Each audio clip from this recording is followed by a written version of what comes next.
কথা ঠিক না?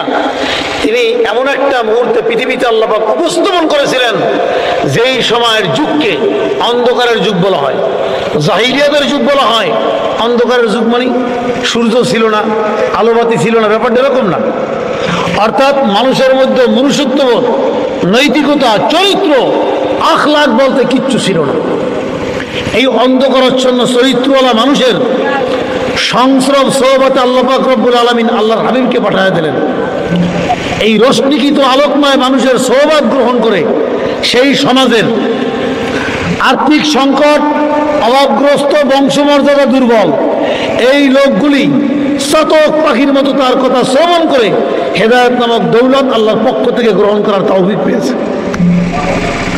সেই সমাজের বড় বড় দার্শনিক, সাহিত্যিক, পণ্ডিত, কলামিস্ট, আল্লাহ আকবার, যাদেরকে পণ্ডিত বলা হয়, ইমরুল কায়েসের মতো কবি, হেদায়েত তারা পাইল না। কথা ঠিক না? আবু জাহেল পর্যন্ত হেদায়েত পাইল না। বেলাল, খাব্বাব স্বাভাবিক সাধারণ পেশায় নিয়োজিত, হাওয়াপতিপন্ন বংশ, আক্ষরিক জ্ঞানহীন বললেই চলে, এই লোকগুলো হেদায়েত প্রাপ্ত হলো। এখনো দেখেন পৃথিবীর নিজাম, ওলামায়ে কেরাম যখন আল্লাহর পক্ষ থেকে রসুলের আনিত দিনের কথা বলে, কারা বসে? স্বাভাবিক সাধারণ পেশায় নিয়োজিত, দুনিয়ার লোকের কাছে দেখা যায় ছোট্ট, মালিকের দরবার অত্যন্ত গুরুত্বপূর্ণ ব্যক্তি। কথা ঠিক না? আর আর্থিক স্বাবলম্বী, এলেমের পাণ্ডিত্য, বংশমর্যাদা ভালো, এই লোকেরা একাগ্রচিত্তে কথা শ্রবণ করতে অনেকেই চায় না। কথা ঠিক না? কি করবেন কি অনেকটা ধ্যান ফিট করে দেন। লা ইলাহা ইল্লাল্লাহ, লা ইলাহা ইল্লাল্লাহ, লা ইলাহা ইল্লাল্লাহ, লা ইলাহা ইল্লাল্লাহ, মুহাম্মাদুর রাসূলুল্লাহ। শোনেন, গুরুত্বপূর্ণ অনেক খাদ্যদ্রব্য গ্রহণ করার প্রোগ্রাম, পরিবেশ আমাদের দেশে হয় না? বিয়ে বাড়ি, শ্বশুর বাড়ি, জামাই বাড়ি, কি দাওয়াত খায় না? দাওয়াত খাইতে যখন যায় সবাই জানে গোস্ত আছে, দই আছে, বড় মাছ আছে, কি এগুলো সব মেনুতে লেখে। কিসে লেখে? এ আমার কথা আপনারা বোঝেন? একটু হুয়া করিয়েন, বোঝেন তো? মেনুতে লেখে এই আনা লাগবে। কথা ঠিক না? কিন্তু ভাজি, ডাইল এগুলো মেনুতে লেখা থাকে না, ওগুলা এমনিই থাকে। তা ভাজি আর ডাইল দেয় আগে আর শেষে। কোন জায়গায় দেয়? প্রথমে একটু ভাজি দেয়। তা ভাজি কিন্তু মেনুতে থাকে না, দামও বেশি না, 10 টাকা পাতাকপির কেজি হবে। কথা ঠিক না? আলু মালু কুচিয়ে একটু ভাজি করে, বেদামি। কি বেদামি না? কিন্তু শুরুতে দেয়। কোন সময় দেয়? মেনুতে লেখাও নাই, শুরুতে দেয়, মেনুতে লেখা নাই, নাম ভাজি, কিন্তু মজা লাগে। কি লাগে? মজা লাগে কেন? যখন খাবার শুরুতে খাওয়া শুরু করে তখন তো ক্ষুধা থাকে, কি থাকে, এই জন্য মজা লাগে। তা আমি এই জাতীয় প্রোগ্রাম এলাম ভাজি, কি মেনুতে নাই, পোস্টারে নাই, কিন্তু শুরুতে দেশে। কোন জায়গায় দেশে? কথা ঠিক না? এখন ভাজি মজা লাগে, কিন্তু এখন যারা দূরে আছেন আল্লাহ পর হয়তো দেখা যায় চিন্তা করতে এখন তো ভাজি দেশে, গোস্ত পরে দেবে আনে। আরে ভাই, ভাজিতে তো মজা আছে খালি পানি। কথা ঠিক না? গোস্ত মস্ত তো পরে দেবে নাকি? আর মুসুরি ডাইলে মজা আছে, কি মুসুরি ডাইল শেষে খায়, খাইলে একটু ভালো লাগে। কথা দিয়ে ডাইল ডাইল পানি পানি পাবে। তো এখানে প্রতিষ্ঠানের উপর সাহেব হলো মুসুরির ডাইল, শেষকালে সেও মজা লাগাই দেবে। কথা ঠিক না? কিন্তু এই তুই ঘুরিয়ে বেড়ালে মজা পাবে। যাই হোক, মূল কথা হলো আল্লাহ পাকের ওলি, আল্লাহ পাকের বন্ধু হওয়ার জন্য অনেক লেখাপড়া করা লাগবে, বংশমর্যাদা ভালো থাকা লাগবে। ব্যাপারটা এরকম না, লাগবে একটা পুত পবিত্র নিষ্কলুষ ভাঙ্গা দেল। আনা ইন্দামুন কাসিরাতুল কুলুব, ভাঙ্গা একটা দেল লাগবে। কি লাগবে? ভাঙ্গা একটা দেল লাগবে। কোনটা ওই ঠিকঠাক করিয়ে যাও, আমরা একটু জিকির করি। আমার আবার গুতো গুতো হলে কথা হয় না। লা ইলাহা ইল্লাল্লাহ, লা ইলাহা ইল্লাল্লাহ, লা ইলাহা ইল্লাল্লাহ, লা ইলাহা ইল্লাল্লাহ, লা ইলাহা ইল্লাল্লাহ, লা ইলাহা ইল্লাল্লাহ, লা ইলাহা। পরে লা ইলাহা ইল্লাল্লাহ লা ইলাহা ইল্লাল্লাহ লা ইলাহা ইল্লাল্লাহ লা ইলাহা ইল্লাল্লাহ লা ইলাহা ইল্লাল্লাহ কোন না লা ইলাহা ইল্লাল্লাহ লা ইলাহা ইল্লাল্লাহ লা ইলাহা ইল্লাল্লাহ লা ইলাহা ইল্লাল্লাহ মুহাম্মাদুর রাসূলুল্লাহ।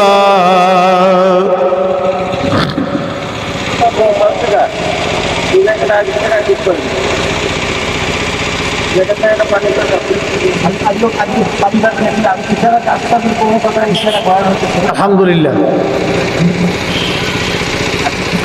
মাইকের শব্দ জানতে পাইতেছেন। আমি মেহেরবানি করে বলবো যাদের কোনো কাজ কাম নাই বিভিন্ন পরিবেশে ঘোরাফেরার মধ্য দিয়ে সময় অতিক্রম করেন মাহফিলের মধ্যে এসে বসার জন্য। তাহলে আল্লাহর ওলি হওয়ার জন্য লাগবে একটা ভাঙ্গা দিল। কি লাগবে? কথা ঠিক না? বাংলার প্রখ্যাত আলেমে দ্বীন গুরুত্বপূর্ণ ব্যক্তিত্ব হাফিজি হুজুর রহমাতুল্লাহ আলাইহি, এনার নাম শুনছেন, অনেকে দেখছেনও, ঠিক না? এই লোকটা এত মর্যাদা এবং গুরুত্বপূর্ণ ব্যক্তিত্ব কেন, কিসের জন্য? তিনি আল্লাহ প্রদত্ত নিয়মাবলী পদ্ধতি নিজের জীবনে বাস্তবায়িত করার কারণে, অল টাইম মালিকের স্মরণে থাকার কারণে অত্যন্ত সম্মানিত এবং দামি। কথা ঠিক না? এই হাফিজি হুজুর রহমাতুল্লাহ আলাইহি একদিন সবরে বাইরেছে। কোন জায়গায় বাইরেছে? একদিন আপনি দিকটা আইছেন কা, একদিন সবরে বাইরেছে। কোথায় বাইরেছে? সবরে বাইরেছে। এখন দুইজন তলবে এলেম সাথে, কয়জন? এই দুইজন তলবে এলেম নিয়ে বাইরেছেন। বলছেন একটা রিক্সা নিয়ে আসো। কি নিয়ে আসো? কারণ রিক্সাওয়ালারা কিন্তু বেশিরভাগ বিড়ি পান করে, দূষণীয় পরিবেশের, নামাজবিহীন জীবনযাপন। তার মধ্যে দুই একজন রিক্সাওয়ালা মুসল্লি দেখা যায়। এখন যাই দেখ রিক্সাওয়ালা খুব মুসল্লি, নেককার আছে না, দুই একজন মুসল্লি রিক্সাওয়ালা। এখন আমার হুজুর যাবে, উনি বলছে হুজুর যদি যায় আমি যাব। হুজুর যদি যায়, হুজুর দেখে বলছে ওই রিক্সায় যাবো না, ওই রিক্সা কি। এরপরে দেখ একজন রিক্সাওয়ালা সে বিড়ি পান করে। কি করে? তাই হুজুর যাবে, যাবেন? যাবো। তো ওলামা ইকরামকে দেখলে একটু বিড়িটি ফেলাই দেয় না, কিন্তু গন্ধ তো যায় না, অত ওই গ্রহণ করতে করতে গন্ধ ওর কাছে উপলব্ধি হয় না, কিন্তু যারা গ্রহণ করে না তারা কষ্ট পায়। কথা ঠিক না? যতই দেখা যায় বিড়ি ফেলাই দেখ না কেন, ওর পোশাক পরিচ্ছদ থেকে গন্ধ আসে, পড়ছে রিক্সায়, আর হুজুর কষ্ট পায়। হুজুর কি বাতাসের পোশাক পরিচ্ছদের হাওয়ার প্রবাহিত হুজুরের সঙ্গ আল্লাহ পার নাকে আসার কারণে হুজুর কষ্ট পায়। হুজুর তখন বলতেছেন আল্লাহ পার কষ্ট পাইতেছেন। এখন তলে বলিলাম একজন আর একজন কয় হুজুরের খামি, একজন মুসল্লি রিক্সাওয়ালা পাইলাম, সেটা হুজুর উঠবে না, সেটা কি আল্লাহ পাক। এই কথাটা হুজুর বুঝতে পারছেন। হুজুর কি? হুজুর তখন বলছেন শোনো, তোমরা যে কি বলো আমি বুঝি। আল্লাহ আল্লাহ পাক যুগে যুগে দুই চারজন লোক এক এক এলাকায় রাখে, যাদের মাকাম আর মর্যাদা এত বলন্দ করেছেন, যাদের চলমান পরিবেশকে সৃষ্টি করে জমিনকে ইস্তেকামত রাখে, মজবুত রাখে। কুতুবুল আকতাবের মাকাম নিয়ে তারা জীবনযাপন করে। অতএব এই ঢাকা শহরে কয়েকটা মানুষ আছে মাত্র, তার ভিতরে ওই রিক্সাওয়ালা একজন। রিক্সাওয়ালা কি? উনি কুতুবুল আকতাবের মাকাম নিয়ে ঘোরে, আর আল্লাহর বন্ধু রিক্সা চালাবে। আমি হাফিজ হুজুর সেই রিক্সা চালাবো। আল্লাহর ওলি হওয়ার জন্য আল্লাহু আকবার লাগবে ভাঙ্গা দেল। কি লাগবে? শোনেন, আল্লাহ পাক রব্বুল আলামিনের হাবিবার কখনো আসবেন না, কিন্তু হক্কানি ওলামায়ে কেরাম পীর মাশায়েখ সেই রসুলের রেখে যাওয়া দায়িত্ব পালন করবেন। কথা ঠিক না? যেমন তাবলীগের সাথে সংশ্লিষ্ট অনেক মুরব্বীরা গুরুত্বপূর্ণ আলোচনার মধ্য দিয়ে দিন বঞ্চিত মানুষ তাদের কথার উসিলায় দিনের বুঝ পাইছেন। কথা ঠিক না? সিরাজুদ্দিন নাসিরউদ্দিন সাহেব রহমাতুল্লাহ আলাইহি, যিনি নক্ষত্রের মতো মানুষ ছিলেন, আব্দুল ওয়াহেদ দরবেশ, আব্দুল মমিন দরবেশ, আল্লাহ পাক। এবার হাসান পীর সাহেব রহমাতুল্লাহর মতো মানুষ আল্লাহ পাক তার সংসার সোহবতে তৈরি করেছেন। ফজলুল করিম রহমাতুল্লাহ আলাইহি, জাক সাহেব রহমাতুল্লাহ আলাইহি, গওরডাঙ্গার সদস্য সাহেব হুজুর, এই জাতীয় মানুষদেরকে আল্লাহ পাক যুগে যুগে মনোনীত করে রাখে। কিন্তু এদের কথা শোনে কারা? আক্ষরিক জ্ঞানহীন, আর্থিক সংকট, অভাবগ্রস্ত মানুষ। এই লোকগুলো শ্রবণ করে তারা দামি মানুষ হয়, যাদের মাকামার মর্যাদা আল্লাহ পাক আখিরাতের জীবনে বলন্দ করবে। সিরাজুদ্দিন নাসিরউদ্দিন সাহেব রহমাতুল্লাহ আলাইহি আল্লাহ প্রদত্ত নিয়মাবলী পদ্ধতি মানুষের মধ্যে বাস্তবায়নের জন্য সব জায়গায় পঙ্গপালের মতো দিনের ফেরিওয়ালার দায়িত্ব পালন করতেন। কথা ঠিক না? গুয়ারেখা একবার মাহফিলে গেলেন। কোন জায়গায়? কোন জায়গায়? গুয়ারেখায় যাওয়ার পর আগের সাহেবদার নৌকা বোর্ডে চলতো।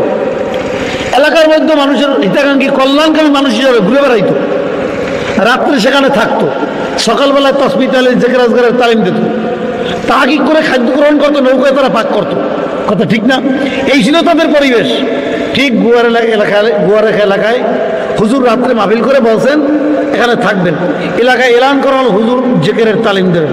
কি দেবেন? কি দেবেন? জিকিরের তালিম দেবেন। আল্লাহ আকবার। এই সংবাদ তো এলাকার মানুষ আসছে। তার মধ্যে একেবারে আর্থিক সংকট, সমাজে বেদামি এক লোক, নাম হলো বন্দি আলী। নাম কি? গরিব মানুষ। উনি আসছে। আসার পরে হুজুর যখন জিকিরের তালিম দিলেন, কি বললেন? যারা আল্লাহ পাকের জিকির করবে আল্লাহ পাক তাদের সম্মান আর মর্যাদা বুলন্দ করবেন। এই নসিহতটুকু গ্রহণ করে বন্দি আলী মুখস্থ করলেন, গ্রহণ করলেন। এই যে বন্দি আলী মালিকের জিকির শুরু করলো, আর জিকির তার বন্ধ নাই।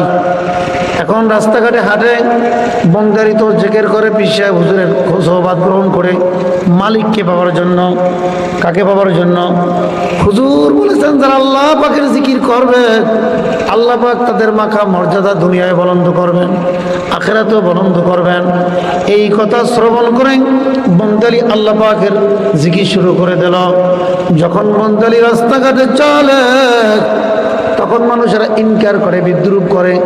আর্থিক সংকট, গরিব মানুষ, প্রতিবন্ধকতা, বাধা সৃষ্টি করার ক্ষমতাও নাই। ইনকার মিশ্রিত কথা শ্রবণ করে ভারাক্রান্ত অবস্থায় রাস্তায় রাস্তায় চলে, কষ্ট পায়। দেখবেন আল্লাহ আকবার, সুস্থ সবল সুন্দর মানুষকে যদি কেউ ইনকার করে আর প্রতিবাদ না করতে পারে, মনের ব্যথা মনে থাকে, কাউকে কিন্তু বলতে পারে না। এই বন্দি আলী জিকির করতে বাড়ি রাস্তাঘাটে সব জায়গায়। একবার বাড়ি প্রবেশ করলো, বিবিকে আপনি একটা রাস্তা পাগল, খালি জিকির করেন। দুইটা চোখের পানি ছেড়ে দিয়ে বলে, বিবি রাস্তাঘাটে হাঁটি আমাকে মানুষ পাগল বলে,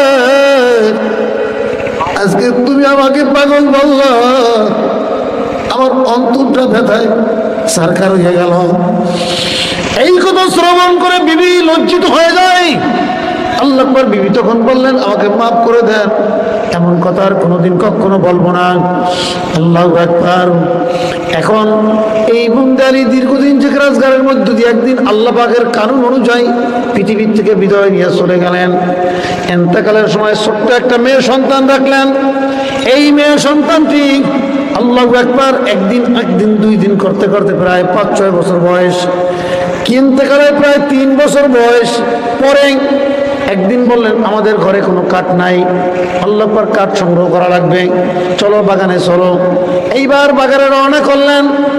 কাঠ সংগ্রহ করতে গিয়েছে, বললেন তোমার আব্বু আল্লাহ পাকের আশিক ছিল, তোমার আব্বু আল্লাহ পাকের প্রেমিক ছিল।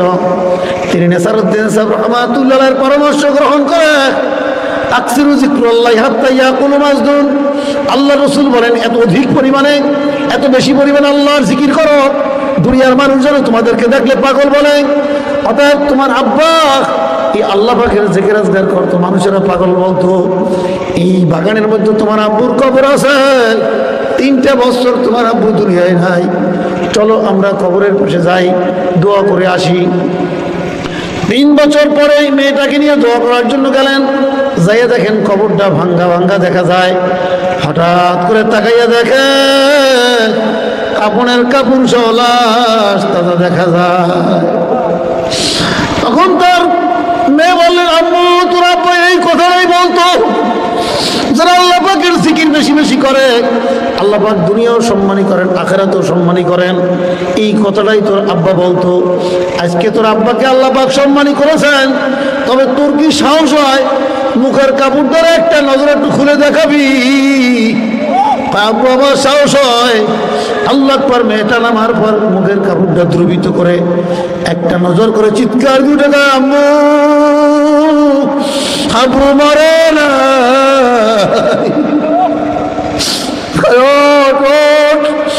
লোকদেরকে জানানো যাবে না, তারা তাড়াতাড়ি দাফন কাফন করে চলে যাক। আল্লাহর বান্দারা, ইতিহাস বলা আমার মাকসাদ না, আমার উদ্দেশ্য হলো আর্থিক সংকট, অভাবগ্রস্ত, আক্ষরিক জ্ঞানহীন যদি হয়, আমার পৃথিবীর যিনি লোক, আমার পৃথিবীর যিনি মালিক, তার সাথে সম্পর্ক করার জন্য লাগে একটা ভাঙ্গা দেল। আনা ইন্দামুন কাসিরাতুল কুলুব, তোমার দেলটারে ভাঙ্গে যদি একবার দিতে পারো, আল্লাহু আকবার, তুমি আর্থিক সংকট অভাবী যদি হও, আল্লাহ পাকের সাথে সম্পর্ক সম্ভব। কথা ঠিক কিনা? এ আল্লাহর বান্দা এবং বান্দিরা, এই দুনিয়ার থেকে সকলে বিদায় গ্রহণ করব, কিনিয়া কবরে রওনা করব। কবরের সম্বল সংগ্রহ করার জন্যই কিন্তু এই জাতীয় প্রোগ্রাম। এখানে খাদ্য গ্রহণ, অর্থনৈতিক স্বাবলম্বী হওয়ার জন্য কেউ আসে নাই। চাতক পাখির মতো সমষ্টিগত সকল কার্যক্রমকে দ্রুবিত করে দিয়ে ওলামায়ে কেরামের জমানের কথা শ্রবণের জন্য কেন বসে থাকে? আল্লাহ প্রত্যেকটা লোকের অন্তরের মধ্যে খেয়াল, আমি এই পৃথিবীর থেকে বিদায় নেব, আখিরাতের জীবনে আল্লাহ পাক যেন আমাকে মাফ করে দেয়। যারা দুনিয়ায় বেশি জিকির করবে, কোরআন তেলাওয়াত করবে, বেশি বেশি নফল নামাজ পড়বে, এই লোকগুলো যখন কবরে যাবে, কবরে যাওয়ার সাথে সাথে মুনকার নাকির প্রশ্ন করবে, মান রাব্বুকা আমান দিনুকা মান নবিয়ুকা। আল্লাহ আকবার, দুনিয়ায় মাজদুমের মতন চলতো, আল্লাহ আকবার, ডরে মাঠে নদী ঘাটে রাস্তায় যেখানে চলতো, বিচ্ছেদের ব্যথায় ক্রন্দন করত, ওরে আমার মালিক, তোমারে বুঝি আমি পাইয়াও পাইলাম না। এই মাজদুম লোকগুলো যখন কবরে যাবে, আল্লাহ পাকের জিকির শুরু করবেন, কোরআন তেলাওয়াত শুরু করে দেবেন, ফেরেশতা রিপোর্ট পেশ করবেন মালিকের দরবারে, মালিক তোমার এমন একজন মাজদুম ব্যক্তি আছে, আল্লাহ আকবার, তিনি তো প্রশ্নের উত্তর দেয় না, কোরআন তেলাওয়াতের রত, আল্লাহ পাক তোমার নামের জিকিরের রত। আল্লাহ পাক বলবেন ফাগরিসু লাহু মিনাল জান্নাতি, আল্লাহ পাক চুপ কর, জান্নাতের বিছানা বিছায় দে, কাপড়ের কাপড় পরে আসছে, ভালো দেখা যায় না, তাড়াতাড়ি জান্নাতের বিছানা বিছায় দেখ। আল্লাহ পাক নাম কারো মাতির আরস, ওই রকম আমার বান্দারে ঘুমাইতে দে, যেরকম একটা মেয়ে একটা ছেলে বিবাহ বন্ধনে আবদ্ধ হওয়ার পরে নির্জন নিস্তব্ধ নিরিবিলি পরিবেশে প্রথম রাত্রে ঘুমায়, নাম কানাও মাতিল আরুস, ওই রকম ঘুমাইতে দেয়। কিয়ামতের ময়দানে এই ব্যক্তিগুলো উঠবে, মতির মেম্বারের পরে, সিংহাসনের পরে উজ্জ্বলকৃত আলোকময় অবস্থায় এক শ্রেণীর মানুষ সেখানে মাছের কলিজা গুনাহ করে রাস্তা গ্রহণ করতে থাকবে। আশ্চর্যজনিত কথা, যেই কিয়ামতের ময়দানে ভীতি আর ভয়ের পরিবেশ, সবার মধ্যে প্রকম্পন, অস্থির মাতালের মতো লোকগুলো দৌড়াইতে থাকবেন ওই ময়দানে। আল্লাহু আকবার, মাছের কলিজা ভুনার নাস্তার গ্রহণ করবে, মতির সিংহাসনের পরে বসা থাকবে, চেহারা তাদের উজ্জ্বলকৃত থাকবে। সাহাবায়ে কেরাম বলেন, হুজুর তারা কারা? হুজুর বললেন, তারা কোনো নবী না, তারা কোনো শহীদ না, আল্লাহ আকবার, তারা হলো বিভিন্ন এলাকার আল্লাহ শহরের অলিগলির থেকে একাত্রিত আল্লাহর জিকির করত। জিকিরের পদ্ধতি, নিয়মাবলী, কানুন ব্যতিক্রম থাকতে পারে, চিকিৎসক একাধিক থাকতে পারে, উদ্দেশ্য সকলের সুন্নাত। উদ্দেশ্য কি? এক ব্যক্তি রোগাক্রান্ত, রোগগ্রস্ত, আল্লাহ আকবার, 4 ব্যক্তি একই রোগ, 4 ব্যক্তি কি? একজনে এলোপ্যাথি ডাক্তার দেখাইছে, কি দেখাইছে? ঔষধ খাওয়ার নিয়ম ভরা পেটে, ঔষধ কি? একজনে দেখাইছে হোমিওপ্যাথি, ঔষধ খাওয়ার নিয়ম খালি পেটে। একজনে খাইছে হামদর্দ, খাওয়ার নিয়ম অর্ধেক ভাত খাইয়া। কি? খাওয়ার পদ্ধতি ব্যতিক্রম, সব রোগীর উদ্দেশ্য আমি সুস্থ হব। কথা ঠিক না? ঠিক তদ্রুপ আল্লাহ আকবার, হক্কানি উলামায়ে কেরাম, নেককার মানুষ, রুহের ডাক্তার, একাধিক ডাক্তার, ঔষধের পদ্ধতি ব্যতিক্রম, বিভিন্ন রকমের, উদ্দেশ্য রাসূলের সুন্নাত। কথা ঠিক না? বিরুদ্ধ আঙ্গুল থেকে চুল পর্যন্ত, ব্যক্তিগত জীবন থেকে আন্তর্জাতিক জীবন পর্যন্ত, জন্ম থেকে মৃত্যু পর্যন্ত সকল কাজগুলি আল্লাহর হুকুম, রাসূলের তরিকায় বাস্তবায়িত যারা করবে তারাই তো জান্নাত পাবে। কথা ঠিক না? এই জন্য ভাইরা, আল্লাহু আকবার, আমরা এই নামাজ পড়ি, রোজা রাখি, পর্দা করি, অর্থনৈতিক স্বাবলম্বী হজ করি, এগুলো ফরজ। এগুলো কি? অন্তরের ব্যারাম দূর করাও ফরজ। অন্তরের ব্যারাম যতক্ষণ দূরীভূত না হবে ততক্ষণ আল্লাহ পাকের মহব্বত আর ভালোবাসা দিলের ভিতরে ঢুকবে না। রাসূল করিম সাল্লাল্লাহু আলাইহি ওয়াসাল্লাম সাহাবায়ে কেরামদেরকে নিয়ে বসা, হয় তোমাদের ভিতরে এক ব্যক্তি এখন প্রবেশ করবে, তার বাম হাতে 2টা জুতো ঝুলানো। বাম হাতে কি? 2টা জুতো ঝুলানো। এই লোকটা জান্নাতি। এই লোকটা কি? আচ্ছা, এই লোকটা আসবে এখন, রাসূল বলছে তাহলে এই লোকটার দেখতে মনে চায় না? সবাই তাকাই নিস, লোকটা কিরা? কিছুক্ষণ পর দেখে সত্যি বামাতে দুইটা জুতো ছিল না, এক ব্যক্তি ঢুকতেছে। আচ্ছা, ওই মজলিসে কারো বসতে বাকি আছে? লোকটা জান্নাতি? লোকটা কি জান্নাত? দ্বিতীয় দিন আবার বললেন, তোমাদের মধ্যে এখন এক ব্যক্তি ঢুকবে, তার বামাতে দুইটা জুতো ছিল না, তিনি জান্নাতি। তিনি কি? তাকাই রাই যাবার কিরা? দেখ, কালকে যে ব্যক্তি আজকেও সেই ব্যক্তি। তৃতীয় দিন বললেন ওই একইভাবে, আই যাবার কিরা? তৃতীয় দিন দেখলেন ওই একই ব্যক্তি। আচ্ছা, এই লোক যে জান্নাতে আর কোনো বাকি আছে? কি? আব্দুল্লাহ ইবনে আমর ইবনে আস রাদিয়াল্লাহু তাআলা কাছে গেলেন, দেখেন ভাইজান, আমার বাড়ি একটু মৌন দ্বন্দ্ব হয়েছে বাড়িতে, আমি একটু আপনার বাড়ি থাকতে চাই 3 দিন। এটা হেকমত খাটাইছে। কি খাটাইছে? অর্থাৎ সাহাবায়ে কেরামদের ভিতরে নেক আমলের প্রতিযোগিতা ছিল, আর আমরা তো অর্থনৈতিক স্বাবলম্বী হওয়ার মধ্য দিয়ে দুনিয়া গ্রহণের জন্য প্রতিযোগিতা করি। কথা ঠিক না? ওই বাড়ি কেন যাবেন? যাবেন উনি কোন আমলের মাধ্যমে এত উঁচু মাকাম গ্রহণ করেছে, আল্লাহ পাকের হাবিব জান্নাতি বলেছেন 3 বার। এইটা দেখবেন, ওনার জীবনে বাস্তবায়ন করবেন। 3 দিন থাকলেন। কয়দিন থাকলেন? যাই দিয়ে এসার নামাজ জামাতে পড়িয়া ঘুমাই যায়, তাহাজ্জুদ নাই, নফল নাই, আবার ফজরের সময় নামাজ জামাতে পড়ে। স্বাভাবিক, ওনার মন মতন হয় নাই। মন মতো কি?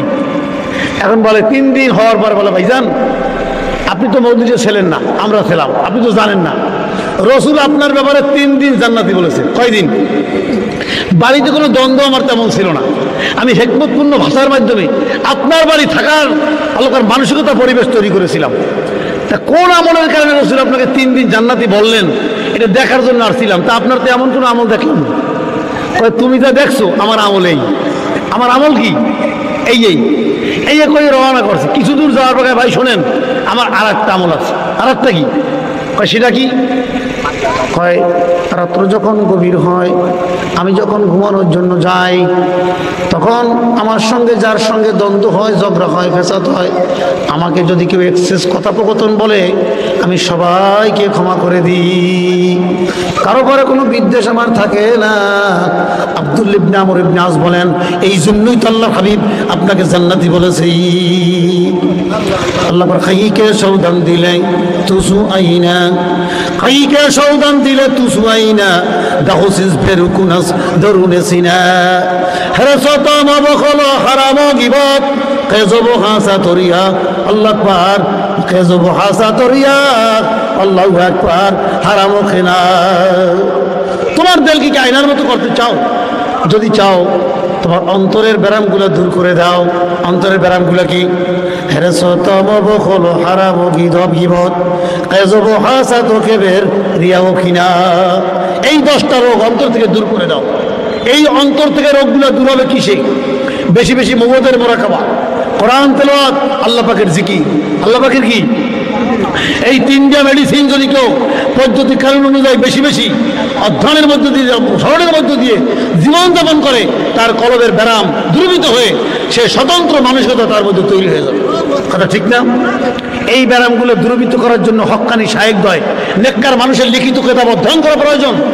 সেই লোকগুলো আজকে নাই। জাকারি সাহেব রহমাতুল্লাহ, ইমাম গাজদালি রহমাতুল্লাহ, ইসহাক সাহেব রহমাতুল্লাহ, নেসারউদ্দিন সাহেব রহমাতুল্লাহ, ফজলুল করিম রহমাতুল্লাহ, সদর সাহেব হুজুর রহমাতুল্লাহ, এই লোকগুলো বিদায় গ্রহণ করেছেন। কিন্তু আপনার আমার কল্যাণের জন্য, উপকারের জন্য অধিক সংখ্যা, অধিক চাইলি যদি দেখবেন না, কল্যাণের জন্য, আল্লাহু আকবার, আপনার আমার উপকারের জন্য কিতাব লেখছেন। কি লেখছেন? এইগুলো অধ্যয়ন করলে পরে আপনার আমার সংশোধনীয় উপদেশ গ্রহণ করার পরিবেশ ওই কিতাবের মধ্য দিয়ে গ্রহণ করা সম্ভব। আল্লামা সৈয়দি রহমাতুল্লাহ, আল্লামা সৈয়দি রহমাতুল্লাহ রাস্তা দিয়ে যায়, যাইতে যায়, হঠাৎ দেয় ইবলিস। কারে দেয়? ইবলিস বিরাট রশি পাকাইতে আছে। ইবলিস তুই করো কি? রশি পাকাইতে আছি। কি পাকাইতে আছি? যে করবি কি? আদম সন্তানের গলায় লাগাইয়া আমি জাহান্নামে লই যাই। কোন জায়গায় লই যাই? কত ভালো কায়দা। কত আমার জন্য পাকাইছো। আর হুজুর আমলে প্রখ্যাত আলেমে দিন, জাতীয় মসজিদের ক্ষতি বড় আলেম, কয় পাম তো ভালোই যেতে বলছো। তা আমার চাই তুই বড় আলেম, আমার চাই কি তুই বড় আলেম। কথা ঠিক না? কথা শোন, ওই রশি আমার গলায় লাগাইতে পারবি না, এটা আল্লামা সৈয়দি বললেন। কিন্তু শয়তানে চেনেন আসমানি গ্রন্থ সমষ্টিগত সকল কিতাবের ভিতরে যে এলেম আল্লাহ পাক ইবলিসকে তা দান করেছিল। কথা ঠিক না? আমরা তো না যে ঘুমান, শয়তান ঘুমায় না, অল টাইম মেহনতের মধ্যে থাকি কিভাবে এই মানুষদেরকে জাহান্নামে নেওয়া যায়। কথা ঠিক না? এই শয়তান অল টাইম মেহনত করে। আল্লামা সৈয়দী রহমাতুল্লাহ যখন মাহফিলে বয়ান করতেন, মানুষ টাস টাস করে পরে শহীদ হয়ে যেত, এমন অবস্থা ছিল। একদিন মাহফিল বেসামাল হয়ে গেল। আল্লাহ তার বাড়িতে জামা খোলার কাজ, বয়ানটা ভালো হয়েছে। বয়ানটা কি?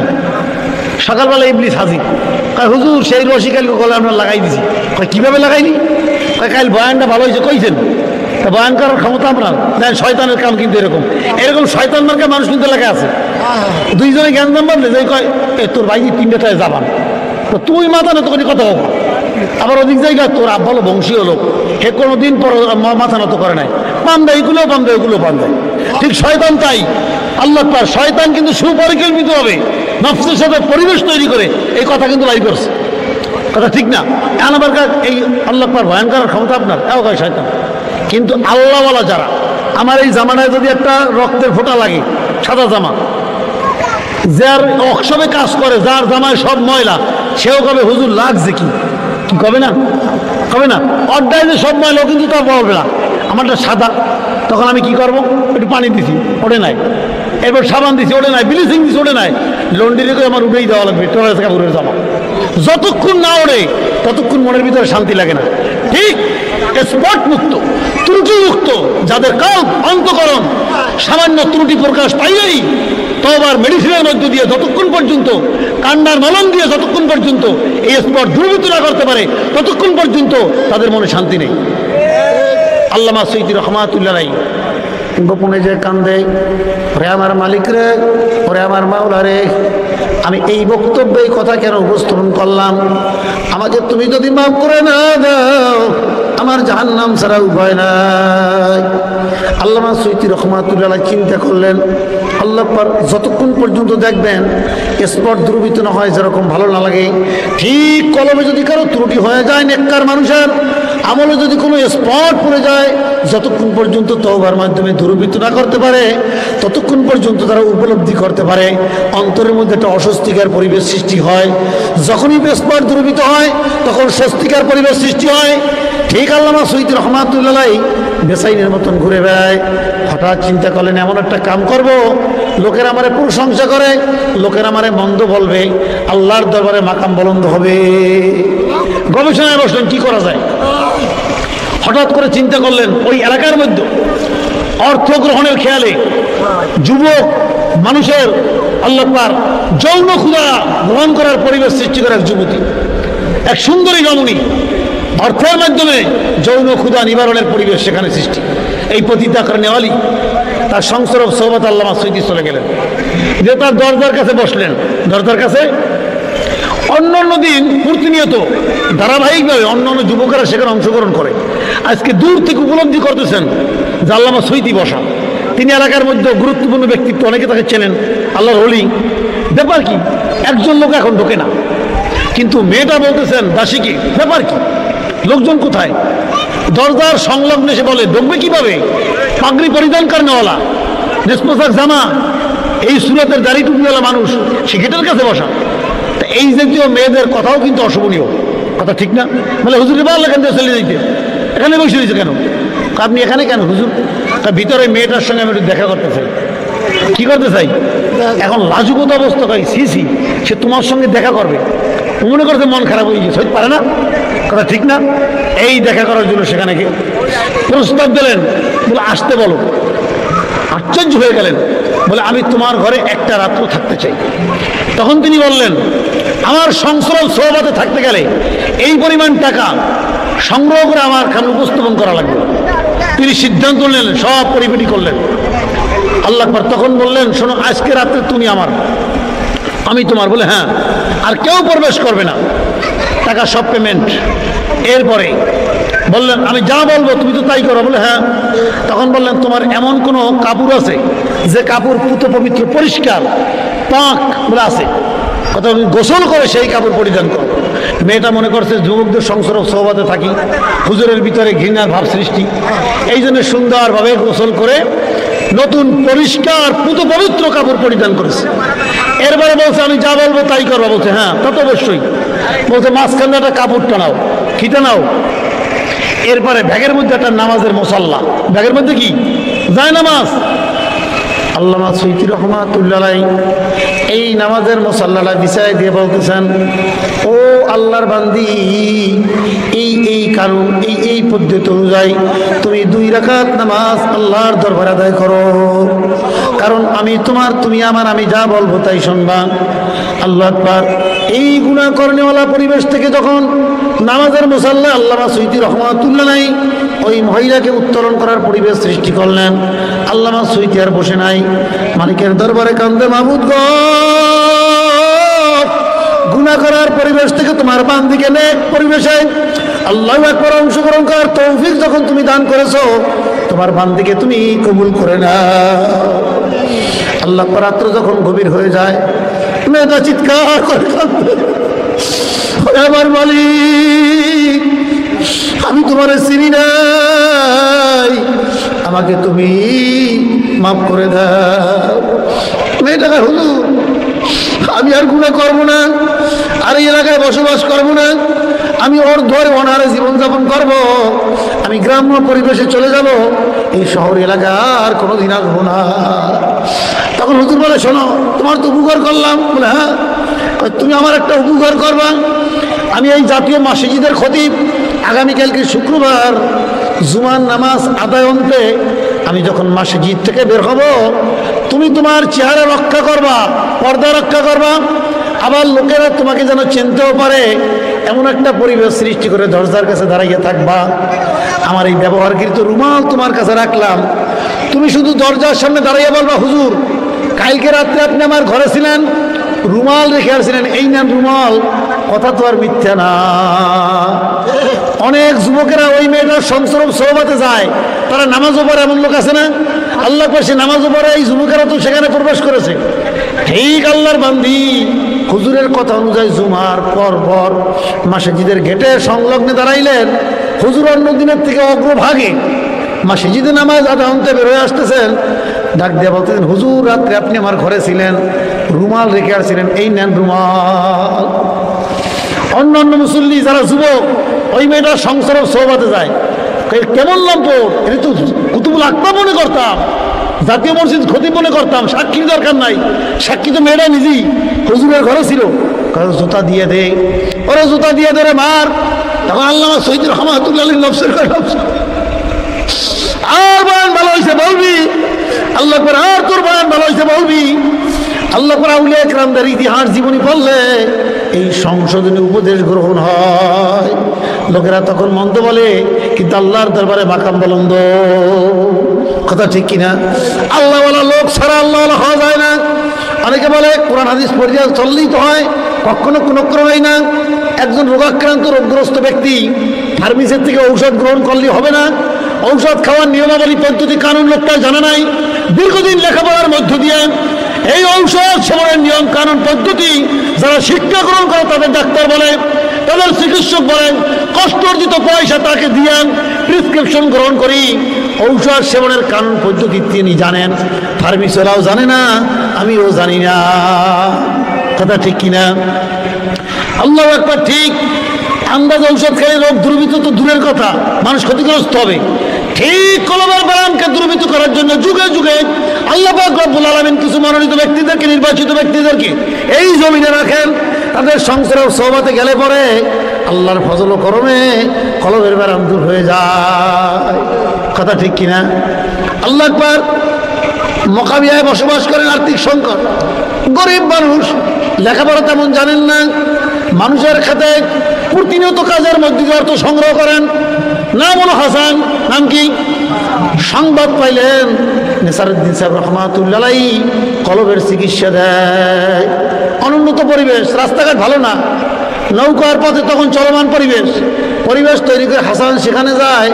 টাকা কামার জন্য যায় নাই, পয়সা কামার জন্য, অন্তরের বারামকে দুর্বৃত্ত করার জন্য, মালিকের প্রেমিক হওয়ার জন্য গেছিল। ঠিক হাসান রহমাতুল্লাহ তার সোহবাতে থাকার কারণে ঔষধের প্রোটোকল পদ্ধতি কি দিলেন? কথা ঠিক কিনা? আমি একবার একাধিকবার চলাল্লাম, অনেকবার স্যার সিনেমা ফিরে গেছি। এইভাবে জিকির আজকার করতে করতে হাসনা কামিয়াব। রোগাক্রান্ত রোগগ্রস্ত ব্যক্তি সুস্থ হইলে চিকিৎসক কিন্তু বোঝে। যেই ছাত্রে ওস্তাদ বেশি ভালোবাসে, মেধাবী ছাত্র, আদোবালা ছাত্র, এই ওস্তাদ বেশি ভালোবাসে, ওরে নিয়েই দাওয়াত খাইতে যায়, ওরে নিয়েই সবর করে। এই বছর নেসারুদ্দিন সাহেব রহমাতুল্লাহ মক্কা যাবেন, মদিনায় যাবেন, হাসনারের সঙ্গে নেবে। কার সঙ্গে নেবে? হাসনা, তুমি আমার সঙ্গে যাবা। হাসনা তো আশেকের রসুল, রসুলের রোজার সংলগ্নে যাওয়ার আল্লাহ পাক আহ্বান যিনি গ্রহণ করার তৌফিক পায়, তার অন্তরের মধ্যে আনন্দ ধরে নেন। আল্লাহর ঘর এমন একটা ঘর, দেখার সাথে সাথে অন্তরে কোনো ব্যথা থাকে না। আল্লাহর ঘর তপ করার পরে যেই লোকগুলো শেষের দিন বিদায় নেয়, সন্তান বলার মতন ক্রন্দন করে, আল্লাহর ঘর বিদায় নেওয়ার দিন কি হালাত হয়ে যায়, হাজী সাহেবরা বোঝে। এই ঘর দেখার তৌফিক হাসনা পাবে, অন্তরে আনন্দ। তৎকালীন সময় আল্লাহ আকবার, স্থলপথ অনুন্নত, উপরের পথ বেসামাল, পানির পথে মানুষ চলাফেরা করতো জাহাজে। এই জাহাজে রওনা করলেন, জাহাজ প্রকম্পিত করে তুলতেছেন। জাহাজ আল্লাহ আকবার অনিয়ন্ত্রিত, সংযোগ বিচ্ছিন্ন। ক্যাপ্টেন কুলাউদ্দিন কর্মচারী ওই রুটে তান্ডা চলেন, তান্ডা জানেন, তান্ডা বোঝেন কতটুকু সমস্যা হলে পরে জাহাজ অনিয়ন্ত্রিত হয়, সংযোগ বিচ্ছিন্ন হয়। আল্লাহ আকবার, তারা নিশ্চিত এ জাহাজ সমুদ্রের তলদেশে নিমজ্জিত হয়ে যাবে। তখন বললেন ক্যাপ্টেন কুলাউদ্দিন কর্মচারী, তোমরা একটা কাম করো, এই জাহাজের মধ্যে শাসিনার আল্লাহর কুতুব আছে, তোমরা তার কাছে যাইয়া আল্লাহু আকবার বলো। তিনি যদি দোয়া করে, আল্লাহ হেফাজত করলে করতে পারেন। আল্লাহ লোকের দোয়া আল্লাহ আকবার। সবাই যে বলেন হুজুর ঘটনা তো এই, আর নিচতলা হাসনাস তার কাছেই বলো। এবার হাসনার কাছে গেলেন, হুজুর তো দোতলায়। হুজুর আপনার কাছে পাঠাইছে। শরীরের পোশাককে দুর্বৃত্ত করে দিয়ে জাহাজের সামনে যে হাত উঁচা করলেন, সঙ্গে সঙ্গে তুফান বন্ধ হয়ে যায়। নেসারুদ্দিন সাহেব রহমাতুল্লাহ বললেন, এইটা জাহাজকে নিমজ্জিত করার কোনো তুফান না, আল্লাহ পাকের আশেক, আল্লাহ পাকের প্রেমিক হাসনা মক্কায় যায়, মদিনায় যায়, সমুদ্রের পানিতে একটা বার দেখতে চাইছিল। আল্লাহ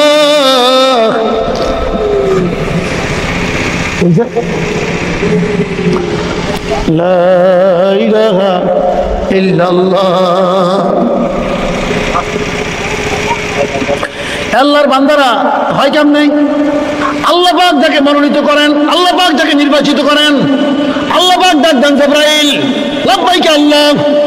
তিনি রিকশাওয়ালা হতে পারেন, তিনি সমাজের গুরুত্বপূর্ণ অভিভাবক হতে পারেন, আর্থিক সংকটওয়ালা হতে পারেন, স্বাবলম্বী হতে পারেন, গভর্নমেন্টের গুরুত্বপূর্ণ স্পট দখল করানোলা হতে পারেন, স্বাভাবিক পেশায় নিয়োজিত হতে পারেন, যদি তিনি আল্লাহ বলা হয়। যদি কি হয়? আল্লাহ বলা হয়। কথা ঠিক না? আল্লাহ পাক রব্বুল আলামিন জিবরাইলকে ডাক দিয়ে বলেন, জিবরাইল, ওই বান্দাকে আমি ভালোবাসি। আসমান আল্লাহ পাক তুমিও ভালোবাসো, আসমানওয়ালাদেরকে বলো তারাও যেন ভালোবাসে। জিবরাইল আসমানে যে ডাক দেয়, এ আসমানওয়ালারা ওই ব্যক্তিকে ভালোবাসো। আল্লাহ নিজে ভালোবাসেন, আমি ভালোবাসি, আজকের থেকে তোমরাও ভালোবাসো। জমিন এসে ডাক দেয়, জমিনওয়ালারা ওই বান্দাকে আল্লাহ নিজে ভালোবাসেন, আমি ভালোবাসি, আসমানওয়ালারা ভালোবাসে, তোমরাও ভালোবাসো। এই ঘোষণা করার পরে সকল সৃষ্টি তাদেরকে ভালোবাসে। কথা ঠিক কিনা?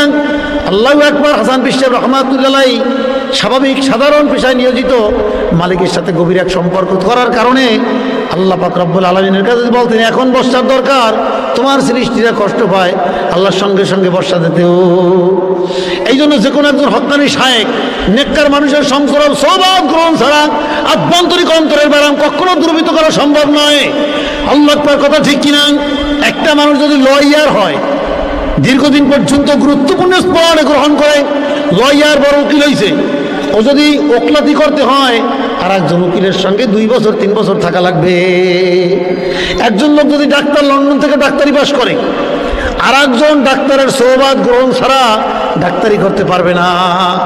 এক লোক বাস চালায় 25 বছর, বাস সম্পর্কে পড়ে, বাস সম্পর্কে কি পড়তে আছে 25টা বছর, বাস এইরকম চালায়, এইরকম আল্লাহ পাক ঘুরায়, এইরকম গিয়ার, এইরকম চেইন, 25 বছর বাস সম্পর্কে এত জানে, পিএইচডি করছে। চায়ের দোকানে যখন আলাপ করে বাস সম্পর্কে, লোকেরা চিন্তা করে এই লোকটা বাস ট্রাক সম্পর্কে তো ভালো জানে, এর মতন জানা লোক আমাকে এলাকায় নাই, কিন্তু জীবনে লোকটা বাস চালায় নাই। এই লোকটা যদি বাস চালাইতে দেয় পারবে, ও কিন্তু ঘুরি করে খালে পড়বে, কারণ ও শেখছে। কিন্তু প্র্যাকটিক্যাল প্রশিক্ষণ গ্রহণ না করার কারণে ও কিন্তু কোস্টার বাস ট্রাক চালাইতে পারবে না। ঠিক কোরআন হাদিস থিওরি শিক্ষা গ্রহণ করলে হবে না। হক্কানি শায়েখদায় নেককার মানুষের কাছে প্র্যাকটিক্যাল প্রশিক্ষণ গ্রহণ না করলে চায়ের দোকানে গল্প করে গরম করা যায়। লোকটা তো খুব জানে, কিন্তু দিক দেখবে বিড়ি পান করে, গাঁজা সেবন করে, নামাজে নাই দাঁড়িয়ে জীবনযাপন, অথচ জানে। কথা ঠিক কিনা? এই জন্য জানার আল্লাহ পাক জিনিসটা যদি কার্যক্রম বাস্তবায়ন করতে হয়, তাহলে যারা মানে তাদের সোহবাতে থাকা দরকার। কথা ঠিক কিনা?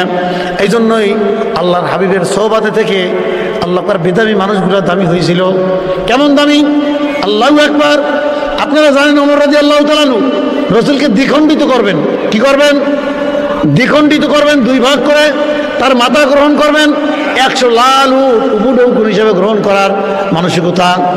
যখনই তার সংসরব সোহবাতে গেলেন, আল্লাহ পাক তাকে হেদায়েত দান করলেন। কেমন হেদায়েত দান করলেন? আল্লাহু আকবার। আল্লাহ হাবিব বলেন, আমার পর যদি কেউ নবী হয় তাহলে ওমর হইতো। আল্লাহ পাক ওমর জান্নাতি, দুনিয়ার জীবন আল্লাহ পাক জানাইয়া দিলেন। এরপর নিজেকে নিজে আত্মশুদ্ধি হওয়ার কারণে বেসাইন ছোট মনে করতেন। কিভাবে? আল্লাহ পাক রসুলের প্রকাশ্যে রসুলের সঙ্গে থাকতেন, গোপনে গোপনে বিরোধিতা করতেন। এরা মুনাফিক। এরা কি? এই মুনাফিকদের লিস্ট আল্লাহ পাক রব্বুল আলামিন তাদেরকে চিহ্নিত করে দিলেন, আল্লাহর হাবিব লিস্ট করলেন। এই লিস্টটা ছিল হুযায়ফা রাদিয়াল্লাহু তাআলার কাছে। ওমর রাদিয়াল্লাহু তাআলা চিন্তা করলেন, হুযায়ফার কাছে মুনাফিকদের লিস্ট আছে। একদিন একা একা চলে গেলেন, যাই বলতেন, হুযায়ফা দরজা খোলো। খুললেন। এরপর বলেন, হুযায়ফা তোমার কাছে আল্লাহু আকবার মুনাফিকদের লিস্ট আছে, ওই লিস্টের মধ্যে আমার নামটা আছে নাকি একটু দেখি। হুজুর আপনি কি বলেন? আপনি তো মুকাররম সাহাবী। কই না, আমার একটু দেখাও ওর মধ্যে আমার নামটা আছে কিনা।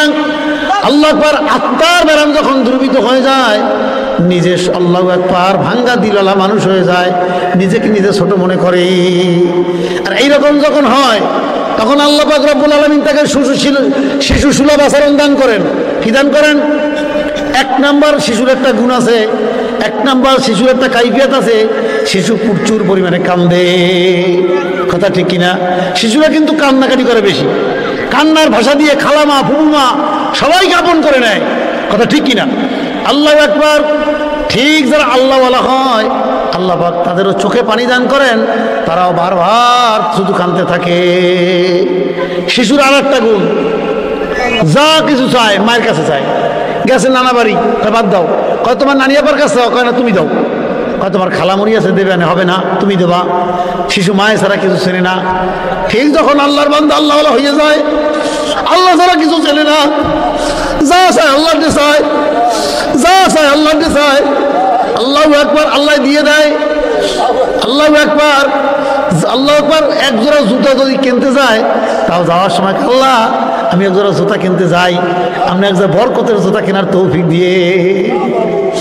বোঝানোর জন্য বলছি, একদিন প্রচুর গরম। আমার স্ত্রী বলতেছেন, ঘরে সব আছে, 1 তারিখ শাক আনবেন। কি আনবেন? শাক আনবেন।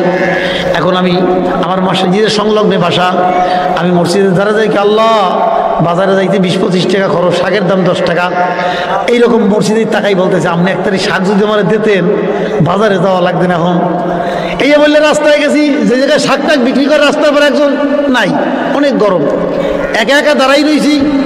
হঠাৎ করে পিছন থেকে আমি তারা দেখিও নাই, আসতে কয়, হুজুর আমার অল্প কয়টা শাক আছে, আপনি দেবে।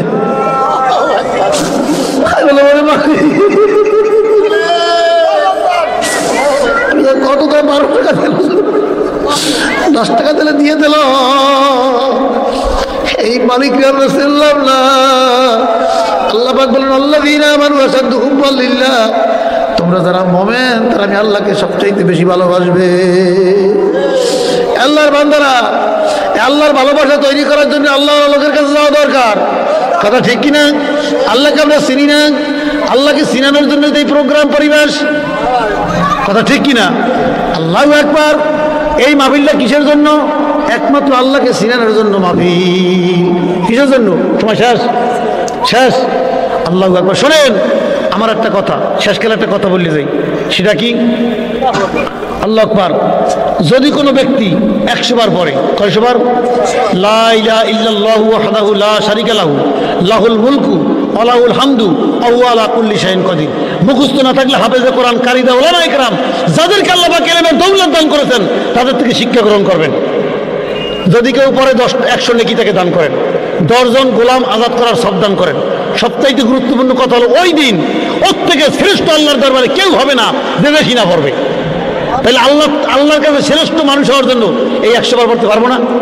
এইটা যদি না পারেন, ছোট্ট একটা দোয়া শিখিয়ে দিই, সুবহানাল্লাহি বিহামদি 100 বার পড়বেন। কয়বার? সুবহানাল্লাহি বিহামদি 100 বার বললে রাসূল বলেন সমুদ্রের ফেনা পরিমাণ গুনাহ হইলো আল্লাহ মাফ করে দেবেন। তাই সুবহানাল্লাহি বিহামদি পড়তে পারবো? এই আমলটা যদি আপনারা করেন আমারও স্বভাব, আপনারা মানুষদেরকে বললে দেবেন, ঠিক না? মাহফিল তেল কামিয়াব হবে। আমার জন্য দোয়া করবেন, আমিও দোয়া করি আল্লাহ যেন ইমানের সাথে অহংকার, তাকব্বুর, হিংসা, কেবের দূরীভূত করে দিয়ে ইখলাসের সাথে আল্লাহ সন্তুষ্টির জন্য ইবাদত করার তৌফিক যেন আল্লাহ পাক দান করেন। আল্লাহ যদি কোনো ব্যক্তিকে নিয়ন্ত্রণ না করেন, সে অনিয়ন্ত্রিত হয়ে যাবে। এই জন্য আল্লাহর কাছে বারবার বলবেন, আমার জন্য দোয়া করবেন, আমিও দোয়া করি আল্লাহ যেন উত্তম কায়দায় ইখলাসের সাথে ইবাদত করার তৌফিক দান করেন। সকলে বলে আমিন।